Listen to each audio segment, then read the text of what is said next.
Masih di channel Ani Suryani, kali ini kita bahas tentang non-current liability atau utang jangka panjang. Apa saja yang akan kita bahas? Yang pertama adalah tentang bonds payable atau utang obligasi, mulai dari pengakuannya, pengukurannya, sampai ke amortisasinya. Kemudian kita juga akan bahas tentang long term notes payable, utang wesel jangka panjang, bagaimana kalau utang wesel itu dikeluarkan atau diterbitkan sebesar nilai parinya dan bagaimana jika tidak sama dengan nilai parinya. Kemudian yang ketiga kita juga akan membahas tentang extinguishment of debt. Bagaimana kalau utang jangka panjang itu dilunasi atau dihentikan sebelum jatuh temponya, ditukar dengan aset atau sekuritas yang lain, atau apabila kita melakukan modifikasi terms and condition-nya. Yang terakhir yang akan kita bahas adalah presentation dan analisis. Oke, langsung saja kita masuk. Yang pertama adalah bonds payable, tapi kita bukan bahas James Bond, tapi yang kita bahas adalah surat berharga utang. Apa itu bonds payable? Bond itu adalah kontrak janji untuk membayar sejumlah uang pada saat jatuh tempo dan periodic interest pada rate tertentu yang akan dibayarkan pada waktu tertentu.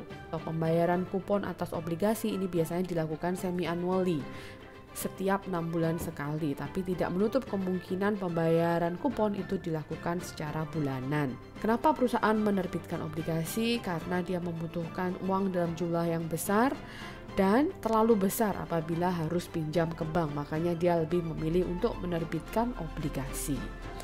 Tipe-tipe bond ada macam-macam. Ada bond yang kita sebut sebagai secured bond. Kalau secured bond itu berarti obligasinya memiliki kolateral, memiliki backup jaminan.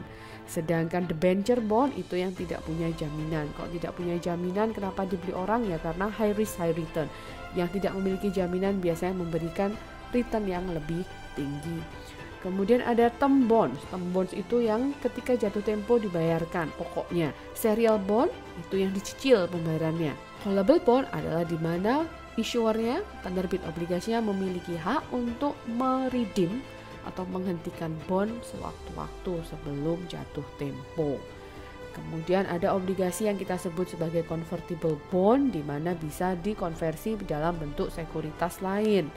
Ada yang commodity backed bond. Commodity backed bond ini memiliki kontrak untuk sejumlah komoditas tertentu. Misalnya ada bond yang nilai jatuh temponya adalah sebesar 10 gram emas. Maka pada saat jatuh tempo, bondholder akan menerima uang senilai 10 gram emas. Ada yang disebut sebagai deep discount bond. Ini adalah debenture bond yang terjual dengan diskon. Kemudian register dan bearer, ini ada bond yang perlu registrasi nama ownernya siapa. Kalau yang bearer bond tidak perlu. Kemudian ada yang disebut sebagai income bond, ada yang disebut sebagai revenue bond.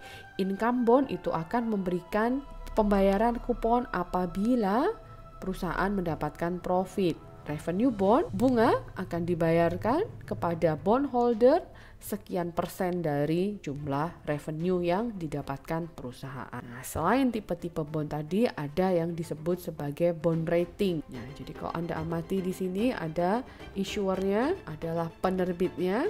Kemudian kupon, ini adalah suku bunga yang akan dibayarkan secara periodik dari face value-nya. Kemudian maturity adalah tanggal jatuh tempo, price adalah harga jual obligasi, yield adalah suku bunga pasar, kemudian rating ini menentukan credit worthiness. Rating A itu bagus, AA lebih bagus dari A, triple A lebih bagus lagi. Jadi huruf A itu adalah huruf yang paling bagus. Dan pada saat menerbitkan obligasi, apa yang perlu dipertimbangkan? Perusahaan perlu mengarrange untuk yang namanya underwriter, siapa yang menjamin. Kemudian harus mengikuti regulatory approval, jadi harus ada approval dari pihak yang berwenang, termasuk adanya audit, dan perusahaan perlu menerbitkan prospektus. Kemudian zaman dulu kalau perusahaan ingin menerbitkan obligasi maka ada sertifikat obligasinya. Kok sekarang sudah tidak ada lagi. Lalu berapa obligasi itu akan terjual di pasar? Jawabannya adalah tergantung. Tergantung apa? Tergantung dari supply dan demand. Kemudian tergantung dari relative risk yang dikandung oleh bond tersebut. Tergantung juga pada market condition. Tergantung juga pada keadaan ekonomi suatu negara.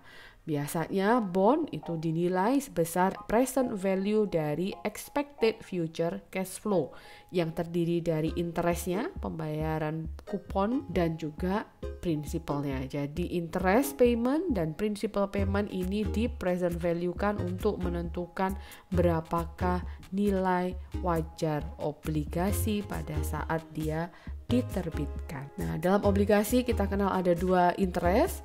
Yang pertama kita sebut sebagai kupon. Kupon ini adalah rate atau suku bunga yang tertulis di obligasi atau yang tertulis di janji issuernya. Kupon ini ditentukan oleh bond issuer. Dia direpresentasikan dalam bentuk persentase terhadap par value-nya. Kemudian yang kedua kita kenal market rate atau effective yield yang merupakan suku bunga atau besarnya bunga yang sesungguhnya diterima oleh bondholder. Bunga yang dibayarkan ke bondholder itu ada sebesar face value-nya dikalikan dengan kuponnya. Beban bunga yang dicatat oleh issuer itu adalah sebesar carrying value dikalikan dengan market interest rate. Dalam penerbitan obligasi kita bisa bandingkan antara kupon rate-nya dengan market rate. Apabila kupon rate-nya lebih besar daripada market rate, maka bond itu akan terjual dengan premium.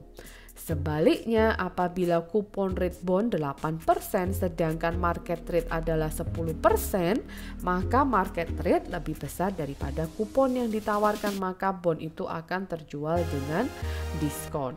Apabila kupon rate dan market rate sama, maka bond akan terjual sebesar par value-nya, sebesar nilai parinya.